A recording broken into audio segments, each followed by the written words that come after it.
Good morning my sweet and lovely kids. कैसे हैं आप सब? अच्छे हैं? Very nice. बेटा, हमने अपना लास्ट वीडियो में चैप्टर 5 कंप्लीट कर लिया था। ठीक है बेटा, तो आज हम उस चैप्टर को एक बार रिव्यू करेंगे एंड उसकी एक्सरसाइज को डिस्कस करेंगे। First of all, let's review the chapter and enjoy the animation.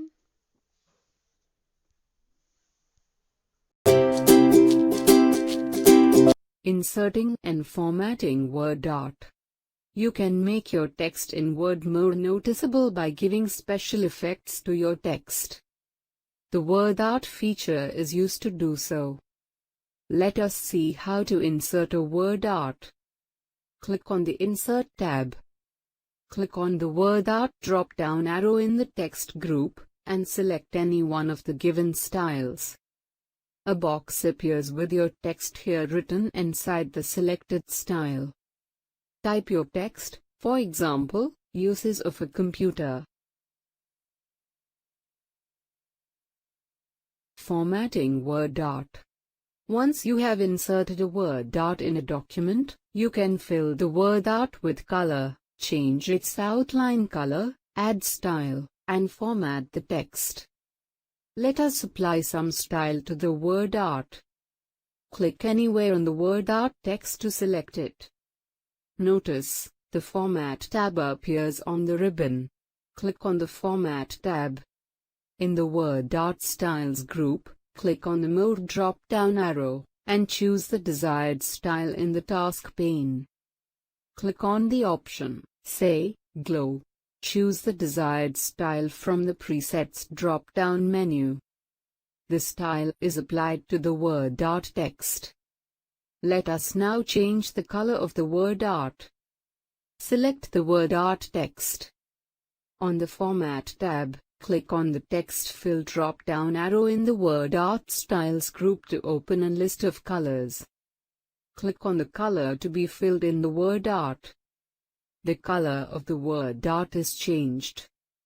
Similarly, you can change the outline color of the word art by clicking on the Text Outline drop-down arrow. So, this is how the word art text appears after applying the formatting effects to it.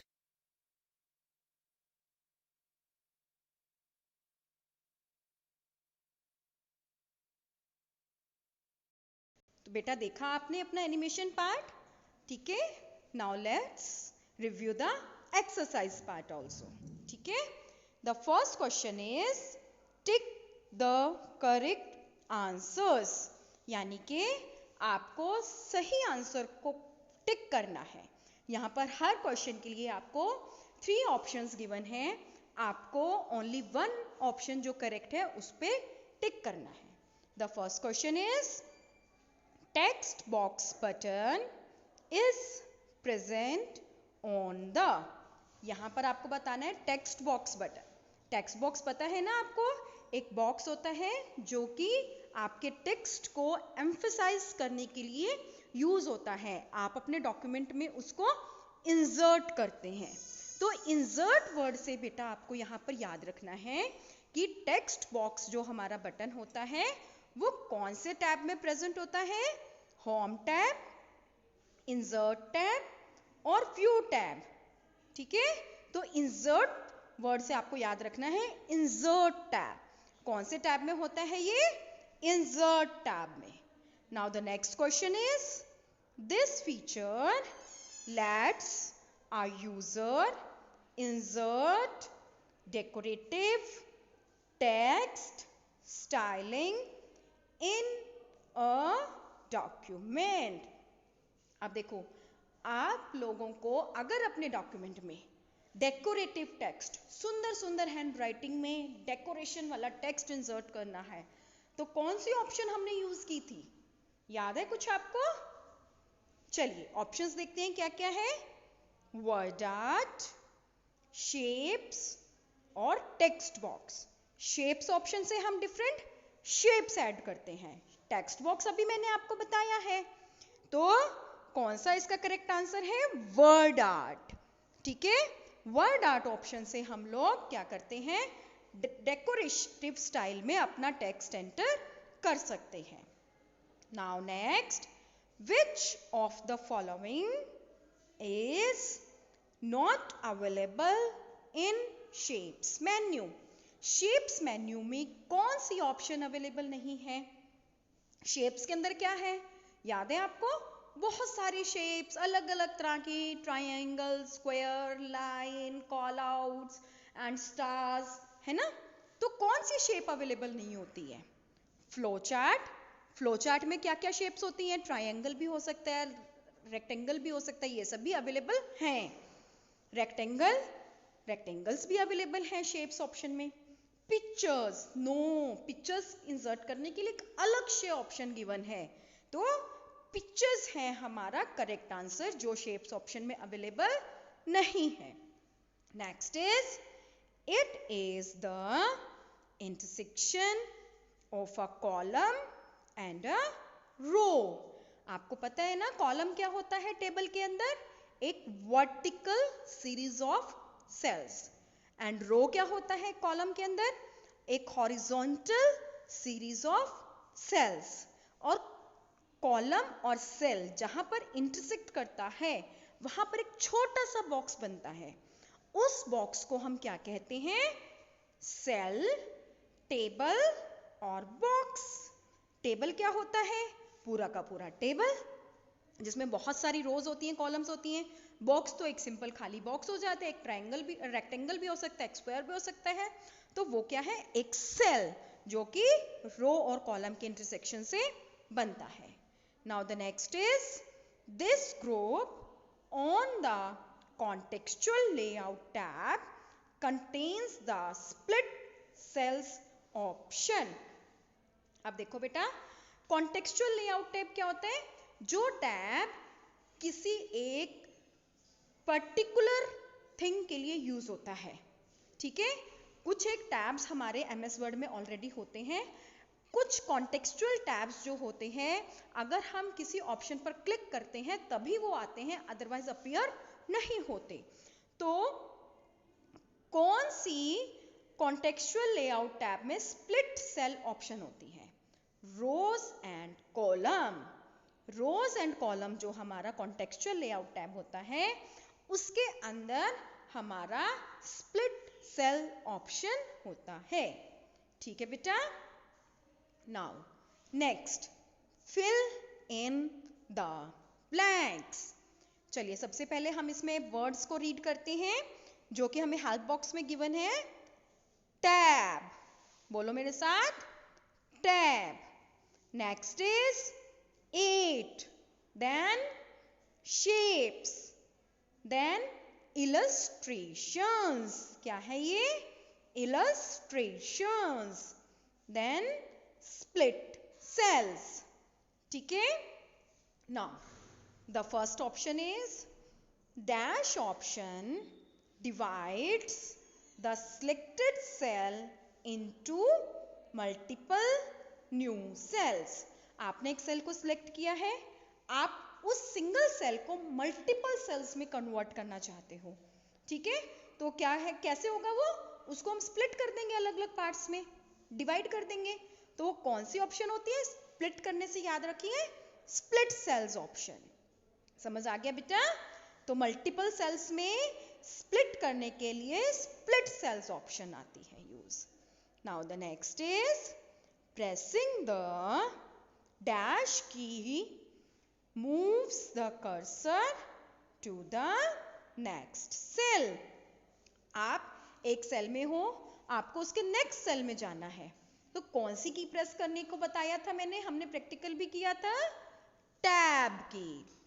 कौन सी की press करोगी आप? Tab की। और अगर हमें previous cell में जाना है, अभी ये तो है नेक्स्ट सेल में, प्रीवियस सेल में जाने के लिए आप लोग टैब की के साथ साथ शिफ्ट की भी प्रेस करोगे।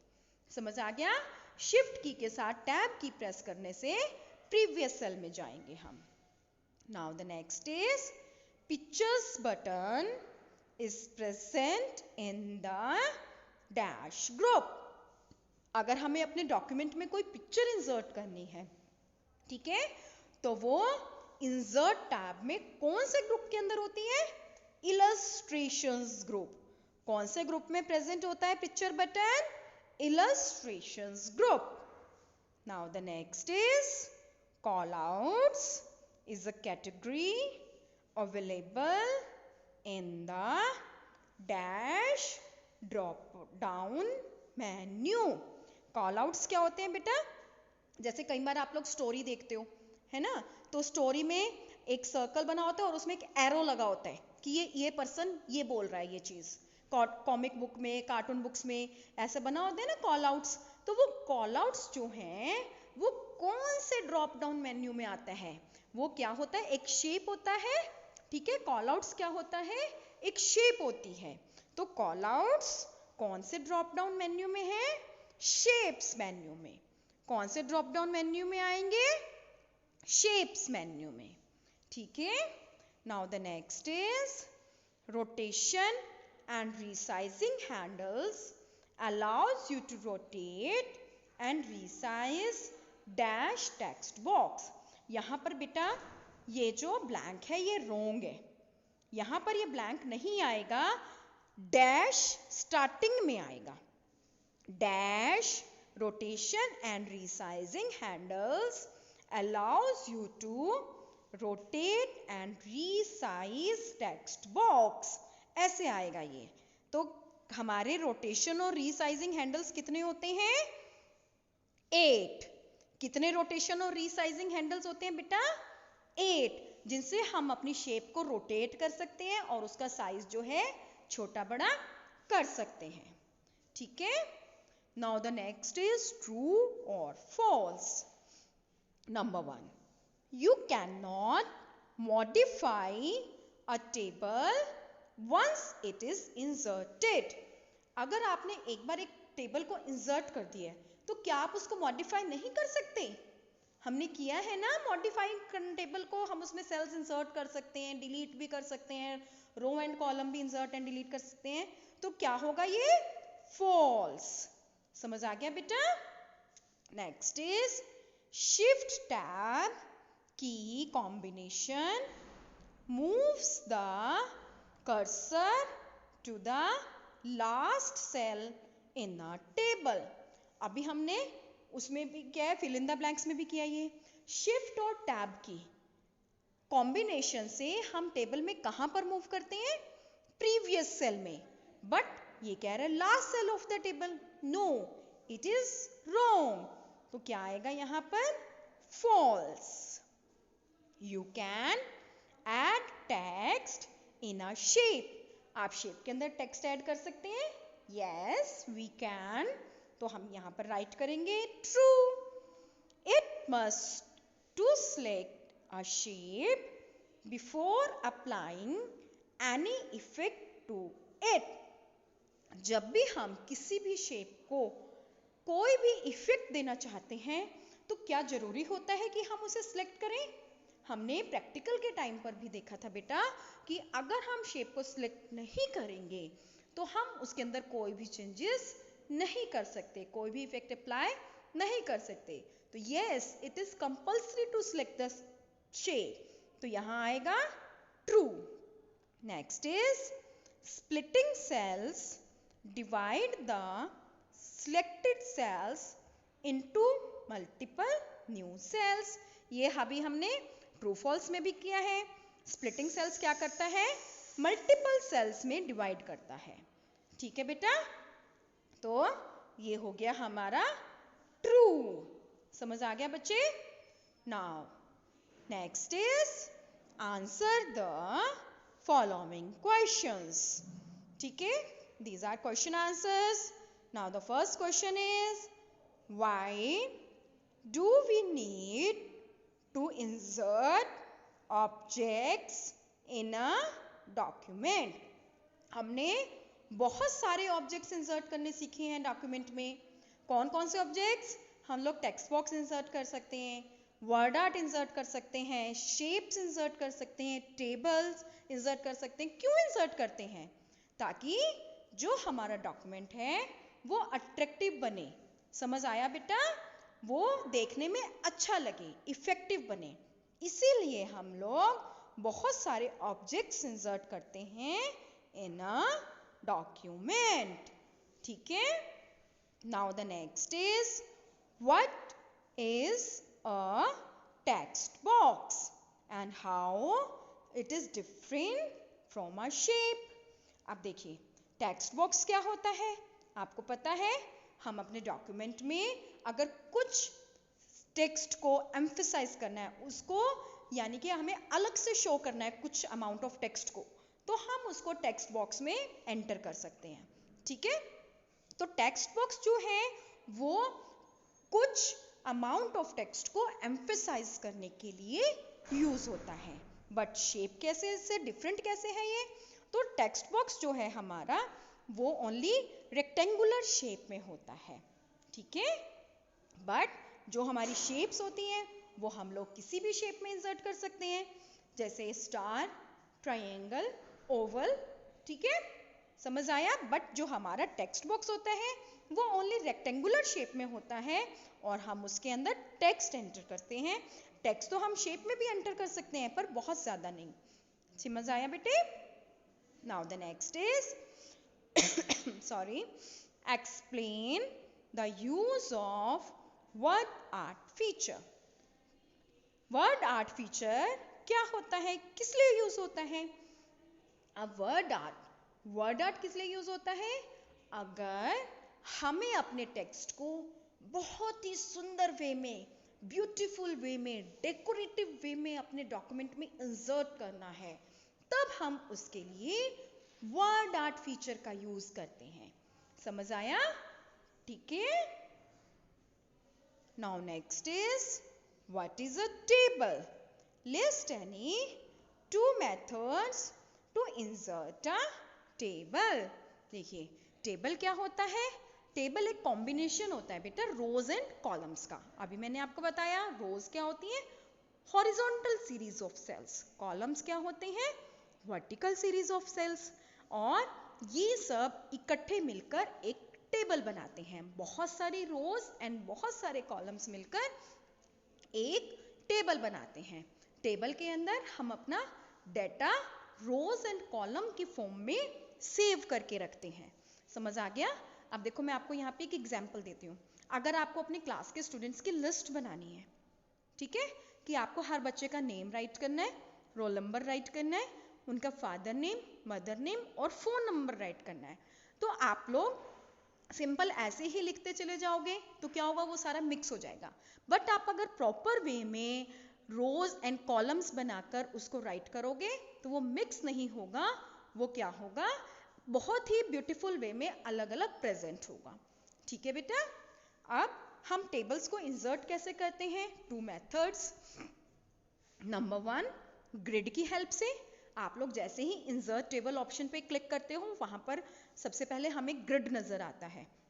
हमें जितने भी रोज एंड कॉलम्स चाहिए हम उनको सिलेक्ट कर लेते हैं और हमारा टेबल इंसर्ट हो जाता है. Next is insert table. Grid के नीचे ही होता है insert table option. Grid table, वहां से हम लोग वहां पर number of rose and number of columns enter करते हैं कि कितने नंबर ऑफ रोज एंड कितने नंबर ऑफ कॉलम्स हमें चाहिए. देन इंसर्ट पे क्लिक कर देते हैं और हमारा टेबल इंसर्ट हो जाता है. समझ आया बेटा? Now the next is what is the difference between merge cell and split cell feature. Merge करना मैंने किसी चीज को मिलाकर एक कर देना, इकट्ठा कर देना. ठीक है बेटा? मर्ज सेल का मतलब क्या होता है कि हमने 4-5 सेल्स को सिलेक्ट किया एंड हमें उनको इकट्ठा करके मर्ज करके एक सिंगल सेल में कन्वर्ट कर रहे हैं. मर्ज का मतलब क्या होता है, 4-5 सेल्स को मर्ज करके एक सिंगल सेल बना देना.